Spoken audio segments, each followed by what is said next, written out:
Well, welcome to Legacy, and you've been hearing interviews for the past few weeks that I did at the Cove and with people, various people, and now we're back in the saddle again. Pastor David and Shirley have been on vacation and just kind of really just being refreshed in the Lord and refreshed physically in every way, and Tex and I have been getting exhausted traveling around the world. So I hope y'all got some rest for us, and we're just glad to be here and be back together. Now, we're going to start a new series, and just for you, and you're going to want to get some of your friends to listen to this.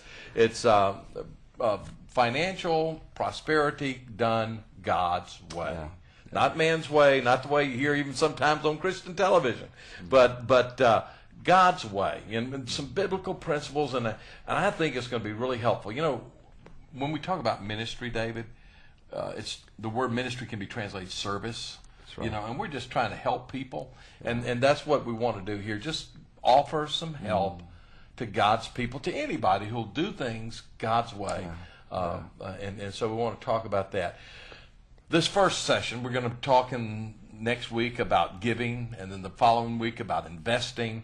But today, we want to talk about debt, because I think that's where most people are. You know, they say giving, investing. You know, how do I get there when here's where I'm living? And most people are living with a great load of indebtedness over them. This country, especially for those who are in America right now, people are living by debt. And that's going to catch up at some point in time with people. And so you took the church through some principles. Tex and I missed it. We've been gone. But you took the church through some principles, and you started off with this principle of getting out of debt.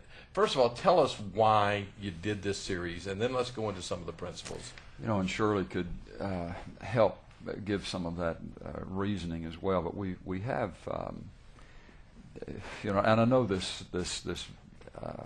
ought to be obvious to folks around the world who will look in on the American church and American Christianity, but things are not always as they appear in America with American Christianity. And to be able to have things, cars, clothes, jewelry, watches, you know, all kinds of, in our country, you don't have to have a lot of money actually in your own account in order to get some of that stuff. I mean, we've got all kinds of credit card companies and lending institutions that will help you get whatever materially you think you want, and then you're paying them off over a long time, and it develops a consumptive lifestyle that can just really eat away at the freedom that Jesus wants us to walk in. That we don't have anything left over to give, because we owe everything we own, we have earned to other places.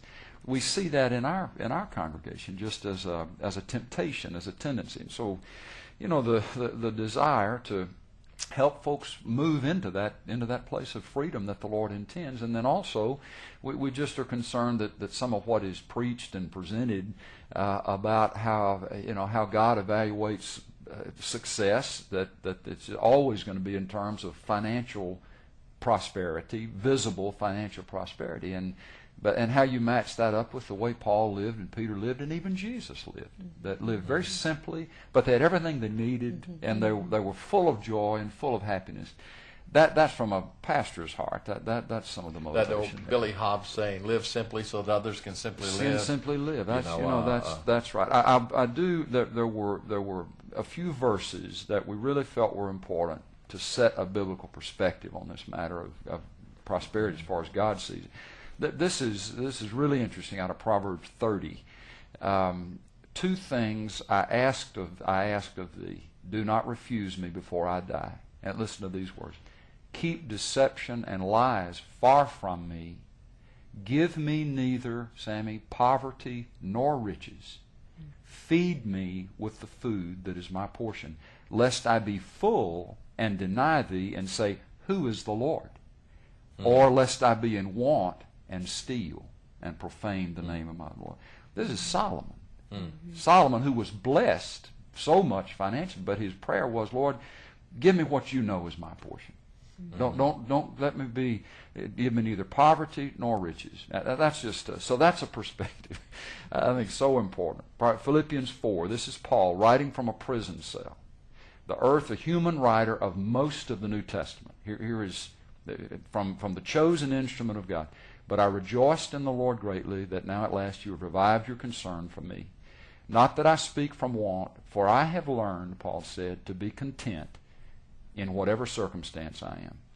I know how to get along with humble means, also know how to live in prosperity. In any and every circumstance, I've learned the secret of being filled and going hungry, both of having abundance and suffering need. And in that context, here is this line: I can do all things through him who strengthens me. I can have a lot, I can have a little, but I can do whatever it takes. I can live happily. I can live with my trust in Jesus, no matter the circumstance, because of the one who's giving me strength. And then this is another reference from Paul, 1 Timothy 6. For we brought nothing into the world, so we can't take anything out of it either. And if we have food and covering, with these we shall be content. But those who want to get rich fall into a temptation and a snare and many foolish and harmful desires, which plunge men into ruin and destruction. And then he says, for the love of money is a root of all sorts of evil, and some by longing for it have wandered away from the faith and pierced themselves in many a pain. I felt like those were important perspectives. You get even within Christians, even among Christians, this love of money. That it's going to validate that I'm blessed of God. It's going to prove that I have authority, that I'm anointed. If I've got stuff, if I've got things, and Paul just says, the love of money. You get all the spiritual stuff aside, get all that out of the way, is what really is motivating you. Just a love of money. Then it has a root of. There seems to be kind of two sides of a coin here, and let's talk about them for just a few minutes. One is contentment. On that side, it seems like what the scriptures are talking about here is the Christian needs to live with a sense of contentment when we talk about the material world around us. And how is contentment, or the lack of contentment, how does that affect indebtedness and our reason for getting in debt? How would you respond? Well, I think about that scripture in Jeremiah where God says, my people have committed great evils. They've forsaken me, the fountain of living water, to hew for themselves cisterns, broken cisterns that can hold no water. The place of satisfaction in a life is relationship with Jesus Christ. Nothing else compares with that.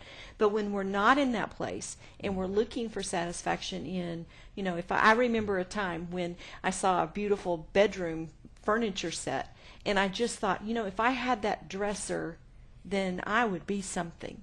And I wanted it, and we saved, and we actually ended up getting that dresser.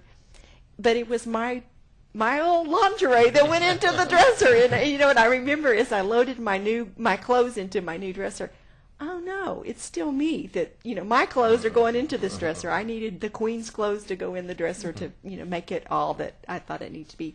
Those places where we can look and think, the enemy says to us, life will be so much better. You'll feel so much better about yourself or your family, or people will think better of you through things. It's just, there's no truth in that. But we find ourselves, and that's what gets us in debt. So many times we look at something and think, ooh, if I just had this. Where if Jesus is standing here saying to us as believers, everything you need is found in me. And therein is contentment and satisfaction, is from the life of the Spirit, not in things that are temporal in this world.